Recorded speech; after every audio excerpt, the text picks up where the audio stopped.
ಇನ್ನೇನು ಕೆಲವು ಗಂಟೆಗಳಲ್ಲಿ ಬಿಗ್ ಬಾಸ್ ಸೀಸನ್ 12ರ ವಿನ್ನರ್ ಯಾರು ಅನ್ನುವಂತಹ ವಿಚಾರ ಬಹಿರಂಗ ಆಗುತ್ತೆ. 6 ಜನರ ಪೈಕಿ ಬಹಳ ಜೋರಾಗಿ ಹೆಸರು ಕೇಳಿ ಬರ್ತಾ ಇರೋದು ಒಂದು ಗಿಲ್ಲಿಯ ಹೆಸರು, ಮತ್ತೊಂದು ಅಶ್ವಿನಿ ಗೌಡ ಅವರ ಹೆಸರು. ಕನ್ನಡದ ಹೀರೋ ಧನುಷ್ ಗೌಡ. ಆದ್ದರಿಂದ ಧನುಷ್ ಗೌಡ ಗೆದ್ದು ಬಿಡ್ಬೋದು. ಜನ ಅದನ್ನು ಎಷ್ಟರ ಮಟ್ಟಿಗೆ ಅಕ್ಸೆಪ್ಟ್ ಮಾಡ್ತಾರೆ? ಹಾಯ್ ಹಲೋ ನಮಸ್ಕಾರ, ರೆಬಲ್ ಟಿವಿಯ ವಿಶೇಷ ಕಾರ್ಯಕ್ರಮಕ್ಕೆ ಸ್ವಾಗತ. ನಾನು ಶ್ರೀನಿವಾಸ್ ವೈದ್ಯ. ಇನ್ನೇನು ಕೆಲವು ಗಂಟೆಗಳಲ್ಲಿ ಬಿಗ್ ಬಾಸ್ ಸೀಸನ್ 12ರ ವಿನ್ನರ್ ಯಾರು ಅನ್ನುವಂತಹ ವಿಚಾರ ಬಹಿರಂಗ ಆಗುತ್ತೆ. ಅಷ್ಟಕ್ಕೂ ಇನ್ನೂ ಅಫಿಷಿಯಲ್ ಅನೌನ್ಸ್ಮೆಂಟ್ ಆಗಿಲ್ಲ ರೀ. ಅಷ್ಟರಲ್ಲಿಯೇ ನಮ್ಮ ಜನ ಇವರೇ ವಿನ್ನರು, ಇವರೇ ರನ್ನರು, ಇವರಿಗೆ 3ನೇ ಬಹುಮಾನ ಬಂದಿದೆ ಅಂತ ಹೇಳಿ ಈಗಾಗಲೇ ಪ್ರಚಾರಕ್ಕೆ ಇಳಿದುಬಿಟ್ಟಿದ್ದಾರೆ. ಬಟ್ ಅದೇನೇ ಇರಲಿ, ರೈಟ್ ನಾವು ಈಗ ಒಟ್ಟು 1 ಅಲ್ಲ 2 ಅಲ್ಲ 6 ಜನ ಫೈನಲಿಸ್ಟ್ಗಳನ್ನು ನಾವು ಬಿಗ್ ಬಾಸ್ ಸ್ಟೇಜ್ನಲ್ಲಿ ನಾವು ನೋಡ್ತಾ ಇದ್ದೀವಿ. 6 ಜನರ ಪೈಕಿ ಬಹಳ ಜೋರಾಗಿ ಹೆಸರು ಕೇಳಿ ಬರ್ತಾ ಇರೋದು ಒಂದು ಗಿಲ್ಲಿಯ ಹೆಸರು, ಮತ್ತೊಂದು ಅಶ್ವಿನಿ ಗೌಡ ಅವರ ಹೆಸರು.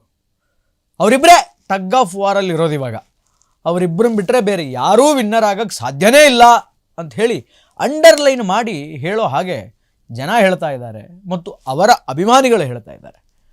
ಅವರನ್ನು ಹೊರತುಪಡಿಸಿ ಇನ್ನೂ 4 ಜನ ಇದ್ದಾರಲ್ಲ, ಧನುಷ್ ಗೌಡ ಆಗಿರಬಹುದು, ರಕ್ಷಿತಾ ಶೆಟ್ಟಿ ಆಗಿರಬಹುದು, ಆಯಿತಾ, ಅದಾದಮೇಲೆ ಮ್ಯೂಟನ್ ರಘು ಆಗಿರಬಹುದು, ಆ್ಯಂಡ್ ಕಾವ್ಯ ಆಗಿರ್ಬೋದು. ಯಾಕೆ ಈ 4 ಜನ ಫೈನಲಿಸ್ಟ್ ಅಲ್ವಾ? ಈ 4 ಜನ ಇಷ್ಟು ದಿನ ಬಿಗ್ ಬಾಸ್ ಮನೆಯಲ್ಲಿ ಇಲ್ಲವೇ ಇಲ್ವಾ? ಅಥವಾ ಬಿಗ್ ಬಾಸ್ ಮನೆಯಲ್ಲಿ ಕೊಟ್ಟಿರುವಂತಹ ಟಾಸ್ಕನ್ನು ಸರಿಯಾಗಿ ಮಾಡಿಲ್ವಾ? ಕಿಚ್ಚನ ಚಪ್ಪಾಳೆಯನ್ನು ಇವರು ಗಿಟ್ಟಿಸ್ಕೊಂಡಿಲ್ವಾ? ಫಸ್ಟ್ ಆಫ್ ಆಲ್ ಇವರು ಆಟಕ್ಕುಂಟು ಲೆಕ್ಕಕ್ಕೆ ಇಲ್ವಾ ಅನ್ನೋ ರೀತಿ ಆಗಿಬಿಟ್ಟಿದೆ. ಯಾಕೆಂತಂದರೆ ಯಾರೂ ಕೂಡ ಇವರನ್ನು ಫೈನಲಿಸ್ಟ್ಗಳು ಅಂತ ಕನ್ಸಿಡರೇ ಮಾಡ್ತಾ ಇಲ್ಲ. ಅದೊಂದು ದೊಡ್ಡ ಸಮಸ್ಯೆ ಆಗಿಬಿಟ್ಟಿದೆ ಇವಾಗ. ಏನು ಫೈನಲಿಗೆ ಬಂದಿರೋದು ಕೇವಲ ಇಬ್ಬರು, ಒಂದು ಅಶ್ವಿನಿ ಗೌಡ ಮತ್ತೊಂದು ಗಿಲ್ಲಿ. ಯಾಕಂದ್ರೆ ಎಲ್ಲಿ ನೋಡಿ ಗಿಲ್ಲಿ ಗಿಲ್ಲಿ ಗಿಲ್ಲಿ ಗಿಲ್ಲಿ ಗಿಲ್ಲಿ ಗಿಲ್ಲಿ ಅಶ್ವಿನಿ ಗೌಡ ಅಶ್ವಿನಿ ಗೌಡ ಅಶ್ವಿನಿ ಗೌಡ. ಆ ಕರವೇ ಬೆಂಬಲಿಗರು ಅಶ್ವಿನಿ ಗೌಡ ಅವ್ರನ್ನ ಗೆಲ್ಲಿಸ್ಬೇಕು, ಹಾಗೆ ಹೀಗೆ ಅವರು ಕನ್ನಡ ಪರ ಹೋರಾಟಗಾರ್ತಿ, ಅವ್ರು ಗೆಲ್ಲಬೇಕು ಅಂತ ಒಂದು ಬಣ. ಇನ್ನೊಂದು ಕಡೆ ಗಿಲ್ಲಿ ತನ್ನ ಸ್ವಂತ ಟ್ಯಾಲೆಂಟಿನಿಂದ ಇವತ್ತು ಇಲ್ಲಿ ತನಕ ಬಂದು ನಿಂತಿದ್ದಾನೆ. ಅದು ಸಂತೋಷದ ವಿಚಾರ, ಇಲ್ಲ ಅಂತ ಹೇಳಲ್ಲ. ಆದರೆ ಅವರಿಬ್ಬರೇ ಕಾಂಪಿಟೇಷನ್ನು ಅಂತ ಹೇಳಿ ಕನ್ಸಿಡರ್ ಮಾಡೋದು ಎಷ್ಟರ ಮಟ್ಟಿಗೆ ಸಮಂಜಸ? ಒಂದ್ಸಲ ಬಿಗ್ ಬಾಸ್ ಹಿಸ್ಟ್ರಿಯನ್ನು ಮೆಲುಕು ಹಾಕ್ತಾ ಹೋಗೋಣ. ಇದು 12ನೇ ಸೀಸನ್ನು. ಮೊದಲನೇ ಸೀಸನ್ಗೆ ಹೋಗೋಣ. Number 1 season, first season. ಆ ಸೀಸನಲ್ಲಿ ವಿಜಯ್ ರಾಘವೇಂದ್ರ ಆ್ಯಂಡ್ ಅರುಣ್ ಸಾಗರ್ ಇಬ್ಬರು ಫೈನಲ್ ತಲುಪಿದ್ರು. ವಿಜಯ್ ರಾಘವೇಂದ್ರ ಮತ್ತು ಅರುಣ್ ಸಾಗರ್ ಎಷ್ಟು ಎಂಟರ್ಟೈನ್ಮೆಂಟ್ ಕೊಟ್ಟರು, ಎಷ್ಟೆಲ್ಲ ನಗಿಸಿದ್ರು, ಎಷ್ಟೆಲ್ಲ ಮಾತಾಡಿದರು, ಎಷ್ಟೆಲ್ಲ ಜನಮಾನಸದಲ್ಲಿದ್ದರು. ಜನ ಅರುಣ್ ಸಾಗರೇ ಗೆಲ್ಲೋದು ಬಿಗ್ ಬಾಸ್ನ. ಅರುಣ್ ಸಾಗರ್ ಬಿಟ್ಟರೆ ಬೇರೆ ಯಾರೂ ಕೂಡ ಗೆಲ್ಲಕ್ಕೆ ಸಾಧ್ಯ ಇಲ್ಲ ಅಂತ ಹೇಳಿ ಅದು ಎಷ್ಟು ಹಪಿಯಲ್ಲಿದ್ದರು. ಆದರೆ ಆಗಿದ್ದೇನು? ವಿಜಯ್ ರಾಘವೇಂದ್ರ ಗೆದ್ದುಬಿಟ್ರು. ಯಾಕೆ ಅರುಣ್ ಸಾಗರ್ ಗೆಲ್ಲಿಲ್ವಾ? ಅರುಣ್ ಸಾಗರ್ ಎಂಟರ್ಟೈನ್ಮೆಂಟ್ ಮಾಡಲಿಲ್ವಾ? ಅರುಣ್ ಸಾಗರ್ ಜನಗಳ ಮನಸ್ಸಿನಲ್ಲಿ ಸ್ಥಾನವನ್ನು ಪಡ್ಕೊಂಡಿರಲಿಲ್ವಾ? ಪಡ್ಕೊಂಡಿದ್ರು. ಬಟ್ ಕೊನೆಯ ಮೂಮೆಂಟಲ್ಲಿ ವಿಜಯ ರಾಘವೇಂದ್ರ ಗೆದ್ದರು. ಇನ್ಫ್ಯಾಕ್ಟ್ ಜನಗಳ ವೋಟ್ ಬಂದಿರುತ್ತೆ, ಇಲ್ಲ ಅಂತ ಹೇಳಲ್ಲ. ಆದರೆ ಜನಗಳ ವೋಟು ಯಾವಾಗ ಹೆಂಗೆ ತಿರುಗುತ್ತೆ, ಯಾವಾಗ ಹೆಂಗೆ ಹೋಗುತ್ತೆ ಹೇಳೋಕ್ಕಾಗಲ್ಲ. ಈಗ ಯಾವುದೋ ಡೇ 1ನಲ್ಲಿ ಏನೋ ಒಂದು ಒಳ್ಳೆ ಕೆಲಸ ಮಾಡಿರ್ತಾರೆ, ಏನೋ ಒಂದು ಎಂಟರ್ಟೈನ್ಮೆಂಟ್ ಕೊಟ್ಟಿರ್ತಾರೆ, ಅದನ್ನು ತಲೆಗಿಟ್ಕೊಂಡು ಜನ ಏನು ಇವತ್ತು ವೋಟ್ ಹಾಕ್ತಾರಾ? ಇಲ್ಲ. ನಿನ್ನೆ ಮೊನ್ನೆ ಏನಾಗಿರುತ್ತೆ ಅನ್ನೋ ಲೆಕ್ಕಾಚಾರದಲ್ಲೇ ಜನ ವೋಟ್ ಹಾಕೋದು. ಯಾಕಂತಂದರೆ ನಮ್ಮ ಜನಗಳಿಗೆ ಶಾರ್ಟ್ ಮೆಮೊರಿ ಅನ್ನೋದಿದೆ. ಆ ಶಾರ್ಟ್ ಮೆಮೊರಿ ಬೇಸ್ ಮೇಲೇ ವೋಟ್ಗಳು ಬೀಳುತ್ತೆ.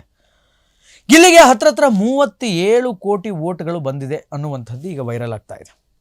37 CR, 37 ಕೋಟಿ ಅಂದರೆ ಒಬ್ಬೊಬ್ಬರಿಗೆ 99 ವೋಟ್ಗಳು ಹಾಕುವಂತಹ ಸೌಲಭ್ಯ ಇದೆ ಅನ್ನುವಂಥದ್ದು ಎಲ್ರಿಗೂ ಗೊತ್ತು. ಅನೇಕ ಜನ ಗಿಲ್ಲಿಗೆ ವೋಟ್ ಹಾಕಿದ್ದಾರೆ.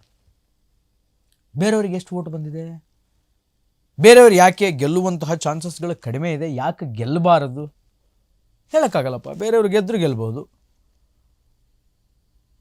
ಅನೇಕ ಜನ ಅಭಿಮಾನಿಗಳು ತಮ್ಮ ಅಭಿಪ್ರಾಯವನ್ನು ವ್ಯಕ್ತಪಡಿಸ್ತಾ ಇದ್ದಾರೆ. ಧನುಷ್ ಗೌಡನ ಫ್ಯಾನ್ ಪೇಜಲ್ಲಿ ಈ ಬಾರಿಯ Bigg Boss winner Dhanush Gowda ಅಂತ ಹೇಳ್ಕೊತಾರೆ. ರಕ್ಷಿತಾ ಶೆಟ್ಟಿಯ ಫ್ಯಾನ್ ಪೇಜಲ್ಲಿ ಈ ಬಾರಿ Bigg Boss winner Rakshita Shetty ಅಂತ ಹೇಳ್ಕೊತಾರೆ. Same as it is Kavya fans ಹಂಗೆ ಹೇಳ್ತಾರೆ. ಮ್ಯೂಟನ್ ರಘುನ ಇಷ್ಟಪಡೋರು, ಅವರಿಗೆ ಸಂಬಂಧಪಟ್ಟಂಥ ಒಂದಿಷ್ಟು ಸೆಲೆಬ್ರಿಟಿಗಳು ಕೂಡ ರಘುನೇ ಗೆಲ್ಲಬೇಕು, ಮ್ಯೂಟನ್ ರಘುನೇ ಗೆಲ್ಲಬೇಕು ಅಂತ ಹೇಳ್ಕೊಳ್ತಾರೆ. What's wrong in that? ಯಾಕೆ ಮೇಜರ್ ಆಗಿ ಗಿಲ್ಲಿ ಮತ್ತು ಅಶ್ವಿನಿ ಗೌಡ ಅವರನ್ನೇ ಕಾಂಪಿಟೇಷನ್ಗೆ ಇರೋರು, ಅವರೇ ಇಬ್ಬರು ಫೈನಲಿಸ್ಟು, ಉಳಿದವರು ಯಾರೂ ಲೆಕ್ಕಕ್ಕೆ ಇಲ್ಲ, ಆಟಕ್ಕೆ ಇಲ್ಲ ಅನ್ನೋ ಥರ ಕನ್ಸಿಡರ್ ಯಾಕೆ ಮಾಡ್ತಾ ಇದ್ದೀರಿ ಅನ್ನುವಂಥದ್ದು ಗೊತ್ತಾಗ್ತಾ ಇಲ್ಲ.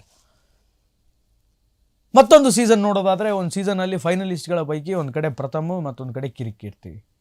ಇಬ್ಬರು ಎಕ್ಸ್ಟ್ರಾಡ್ನರಿಯಾಗಿ ಆಟ ಆಡಿದವರು, ಇಬ್ಬರು ಎಕ್ಸ್ಟ್ರಾಡ್ನರಿಯಾಗಿ ಬಿಗ್ ಬಾಸನ್ನು ನಡೆಸ್ಕೊಂಡು ಬಂದಂಥವರು, ಒಳ್ಳೆ ಎಂಟರ್ಟೈನ್ಮೆಂಟ್ ಕೊಟ್ಟರು, ಅಷ್ಟೇ ಜಗಳ ಆಡಿದರು, ಅಷ್ಟೇ ಹತ್ತರು, ಒಳ್ಳೆ ಟಾಸ್ಕ್ಗಳನ್ನು ಮಾಡಿದರು, ಎಲ್ಲ ಸರಿ ಹೋಯಿತು. ಎಕ್ಸ್ಪೆಕ್ಟೇಷನ್ ಸೇಮ್ ಲೆವೆಲಲ್ಲಿ ಎಕ್ಸ್ಪೆಕ್ಟೇಷನ್ ಇತ್ತು. ಪ್ರಥಮೇ ಗೆಲ್ತಾನೆ ಅಂತ ಎಕ್ಸ್ಪೆಕ್ಟೇಷನ್ ಎಷ್ಟು ಜನ ಇಟ್ಕೊಂಡಿದ್ರು, ಅದೇ ಪ್ರಮಾಣದ ಎಕ್ಸ್ಪೆಕ್ಟೇಷನ್ನೇ ಕಿರಿಕಿರಿದ್ರು ಗೆಲ್ತಾರೆ ಅಂತ ಇಟ್ಕೊಂಡಿದ್ರು ಜನ. ಬಟ್ ಗೆದ್ದಿದ್ಯಾರು? ಪ್ರಥಮ್. ಹೇಳೋಕ್ಕಾಗಲ್ಲ ಎಕ್ಸ್ಪೆಕ್ಟೇಷನ್ಸ್ಗಳೆಲ್ಲ ಹೆಂಗೆ ತಿರುಗಿ ಹೊಡೆದ್ಬಿಡುತ್ತೆ, ಏನೇನು ಆಗಿಬಿಡುತ್ತೆ ಅಂತ. ಬಟ್ ಈಗ ಏನಾಗ್ತಾ ಇದೆ ಅಂತಂದರೆ ಅವರಿಬ್ಬರೇ ಕಾಂಪಿಟೇಷನ್ ಆಗಿರೋದ್ರಿಂದ ಜನ ಇವ್ರನ್ನ ಮರ್ತೇ ಬಿಟ್ಟಿದ್ದಾರೆ. ಇನ್ನೂ 4 ಜನ ಇದ್ದಾರೆ ಅನ್ನೋದನ್ನು ಮರೆತು ಬಿಟ್ಟಿದ್ದಾರೆ. ಹೇಳೋಕ್ಕಾಗಲ್ಲ. ಕರಾವಳಿ ಜನ ಎಲ್ಲ ರಕ್ಷಿತಾ ಶೆಟ್ಟಿಗೆ ಸಪೋರ್ಟ್ ಮಾಡಿಬಿಡ್ಬೋದು. ಕಲರ್ಸ್ ಕನ್ನಡದ ಹೀರೋ ಧನುಷ್ ಗೌಡ, ಆದ್ದರಿಂದ ಧನುಷ್ ಗೌಡ ಗೆದ್ದುಬಿಡ್ಬೋದು. ಯಾಕೆಂತಂದರೆ ಕಲರ್ಸ್ ಕನ್ನಡ ವಾಹಿನಿಯಲ್ಲಿ ಎಲ್ಲ ಸೀರಿಯಲ್ಗಳನ್ನು ಮಾಡ್ಕೊಂಡು ಬಂದು ಮನೆ ಮಾತಾಗಿರುವಂತಹ ವ್ಯಕ್ತಿ ಧನುಷ್ ಗೆದ್ದುಬಿಡ್ಬೋದು. ಮ್ಯೂಟೆಂಟ್ ರಘುದು ಒಳ್ಳೆ ಇದೆ ರೀ, ಫ್ಯಾನ್ ಫಾಲೋಯಿಂಗ್ ಇದೆ, ಮ್ಯೂಟೆಂಟ್ ರಘು ಗೆಲ್ಬೋದು. ಕಾವ್ಯಾಗೂ ಒಳ್ಳೆ ಫ್ಯಾನ್ ಫಾಲೋಯಿಂಗ್ ಇದೆ. ಇನ್ಸ್ಟಾಗ್ರಾಮಲ್ಲಿ ನೀವೆಲ್ಲಿ ನೋಡಿದ್ರು ಕೂಡ ಕಾವ್ಯ ಬ್ಯೂಟಿ ಬಗ್ಗೆ ಹಾಡೋರು ಹೊಗಳೋರು, ಪೋಲಿ ಹುಡುಗರೆಲ್ಲ ಕಾವ್ಯಾಗೂ ಓಟ್ ಹಾಕ್ಬಿಡ್ಬೋದು, ಕಾವ್ಯ ಗೆಲ್ಬೋದು. ಚಾನ್ಸಸ್ಸು ಎಲ್ಲ ಕಡೆಯಿಂದನೂ ಇದೆ. ಆದ್ದರಿಂದ ಈಗ ಹೆಂಗಾಗ್ಬಿಟ್ಟಿದೆ ಅಂತಂದರೆ ಒಂದು ಕಡೆ ಸ್ವಲ್ಪ ಚಿಲ್ಡ್ ಮೈಂಡ್ ಸೆಟ್ಟಲ್ಲಿ ಇದ್ದಾರೇನೋ ಅಂತ ಗಿಲ್ಲಿ ಮತ್ತು ಅಶ್ವಿನಿ. ಯಾಕೆಂತಂದರೆ ಇಬ್ಬರಿಗೂ ಪರಸ್ಪರ ಗೊತ್ತಾಗ್ಬಿಟ್ಟಿದೆ, ನಂಗೆ ಅಶ್ವಿನಿ ಕಾಂಪಿಟೇಷನು, ಅಶ್ವಿನಿಗೆ ಗಿಲ್ಲಿ ಕಾಂಪಿಟೇಷನ್, ನಾನು ಕಾಂಪಿಟೇಷನ್ ಅಂತ ಅವರಿಬ್ಬರಿಗೆ. ಈ ಉಳಿದ 4 ಜನ ಇವರೇನು ಕಾಂಪಿಟೇಷನ್ ಎಲ್ಲ, ನಮಗೆ ಒಬ್ಬೊಬ್ಬರೇ ಹೋಗ್ತಾರೆ ಹೊರಗಡೆ, ನನಗೆ ಅಶ್ವಿನಿಗೆ ಫೈಟ್ ಇರೋದು ಅನ್ನೋದು ಒಂದು ಖಾತ್ರಿ ಆಗಿಬಿಟ್ಟಿದೆ. ಆದ್ದರಿಂದ ಹೆಂಗಾಗ್ಬಿಟ್ಟಿದೆ ಅಂತಂದರೆ ಎಸ್ಪೆಷಲಿ ಗಿಲ್ಲಿ ವಿಚಾರಕ್ಕೆ ಬಂದಾಗ ಒಂದು ಸ್ವಲ್ಪ ಗಿಲ್ಲಿದೇ ಮೇಲ್ಗೈ ಅವರಿಬ್ಬರು ವಿಚಾರ ತೆಗೆದುಕೊಂಡಾಗ.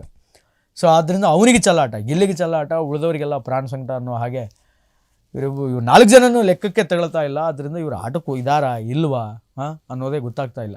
ಬಟ್ ಎಲ್ಲದಕ್ಕೂ ಉತ್ತರ ಸಿಗೋದು ಇವತ್ತು ರಾತ್ರಿ ಒಳಗಡೆ ಗೊತ್ತಾಗ್ಬಿಡುತ್ತೆ ಸೀಸನ್ 12ರ ವಿನ್ನರ್ ಯಾರು ಅಂತ. ಜನ ಅದನ್ನು ಎಷ್ಟರ ಮಟ್ಟಿಗೆ ಅಕ್ಸೆಪ್ಟ್ ಮಾಡ್ತಾರೆ. ಈ ಟ್ರೋಫಿಯನ್ನು ಗೆದ್ದು ಯಾರು ₹1/2 ಕೋಟಿ ಗಳಿಸ್ತಾರಲ್ಲ, ಅವರ ಗೆಲುವನ್ನು ಜನ ಎಷ್ಟರ ಮಟ್ಟಿಗೆ ಸ್ವಾಗತಿಸ್ತಾರೆ, ಎಷ್ಟರ ಮಟ್ಟಿಗೆ ಅಕ್ಸೆಪ್ಟ್ ಮಾಡ್ತಾರೆ ಅನ್ನೋದನ್ನು we have to wait and watch.